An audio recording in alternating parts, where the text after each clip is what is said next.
Hello everybody, CBPY here, and today we will be talking about the Panzer I series and Call to Arms, Gates of Hell Ostfront.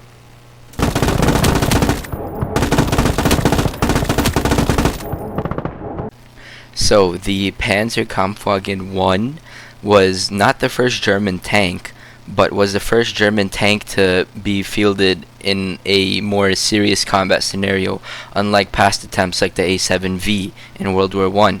The Panzer Kampfwagen I had numerous amounts of variants, but the first was the Ausf A, and then the next ones were the Ausf B, which is seen in Ostfront, and the Ausf F, which was a later variant that I believe was in prototype stage.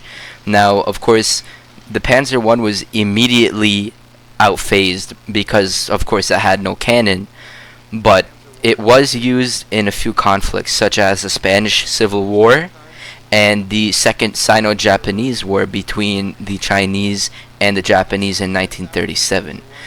Overall, this tank was basically the catalyst for later German tank development. This tank really showed what a tank should be: tracked. It shouldn't be the slow-moving vehicles that we saw in World War I. It should be big, tracked, armored vehicles that could hold their own. The Panzer I, although not really being able to hold its own in Ostfront, does quite a good job in real life, really. So, the Panzer Kampfwagen I Aus B is the first variant. Now, this variant is very underwhelming, to say the least. It has about 5 to 10 millimeters worth of hull armor and 8 to 14 millimeters of turret armor, with a crew of at least 2 people, and its main armament is dual MG13 machine guns. Now, this tank is not really that great of a starter tank. It's probably one of the worst starter tanks ever, which is ironic considering that the Germans have some of the best tanks in Ostfront. The dual MG13's reloads are way too long. They clock in at about 7 to 8 seconds, that's my estimate, maybe a bit longer, and generally are pretty inaccurate. As you can see, I have to get up close to even get any hits on the enemies, and on top of that, the armor in general is just plain bad. It can be penetrated by most anti-tank rifles, such as the Russian PTRD and PTRS-41, and the PTRS-41 squad especially is a menace to the Panzer I, as its semi-automatic anti-tank capabilities are able to easily kill the Panzer I. The Panzer I also isn't able to sufficiently defend itself without infantry supporting it, and it's generally just killed on sight, honestly. Like, this thing's just not good. Now, of course, there are better versions of the Panzer I, so I'm gonna go over them real quick. This is the Panzer I Ausf F. So the Ausf F variant is way better. Like, this is the real man's light tank. This thing has 2 MG34 Panzerlaufs, so really high rate of fire, 300 rounds per minute, even better armor, 10 to 80 on the hull, and 20 to 80 on the turret. It's just an insane vehicle, to be honest with you. And like, when you find a horde of enemies, it's just something else.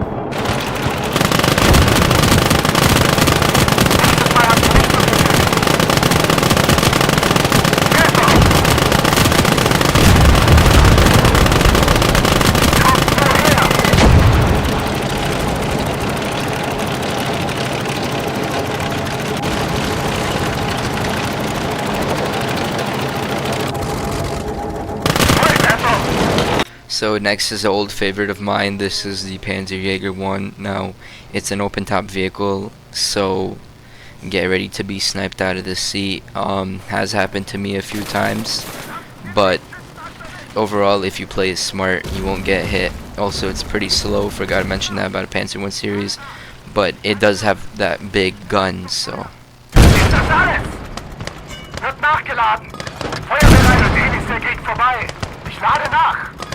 Yeah, this thing's just the ideal budget tank destroyer. Next is the Sturm Panzer I. Now, this is a pretty hard one to get, I believe. I think it's 3 research points. I could be wrong. But basically, it's an open-top, self-propelled gun that replaces the regular gun with a huge 15-centimeter self-propelled howitzer. It's just, it destroys a lot of things, you know. But there's not really like too many times that you could use it because, well, the things just takes too long to reload. Now, of course, though, this vehicle is still pretty good, destroying fortifications and all that. And same with the Panzerjäger one, as you can see in this clip here. So yeah, my overall thoughts on the Panzer 1 series: it's solid.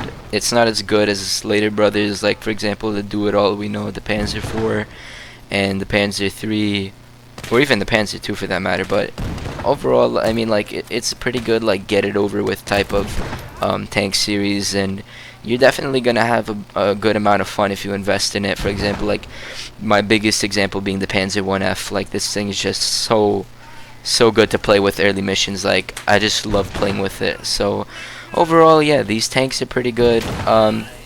And so that will be it for my ratings of the Panzer 1 series. I'll have more going down the line. I'll even do the Soviets and the Cold War and all that, and I will see you guys later. Also, don't forget to join the Discord, links in the description. You know, we got other people like-minded who just want to have some military fun.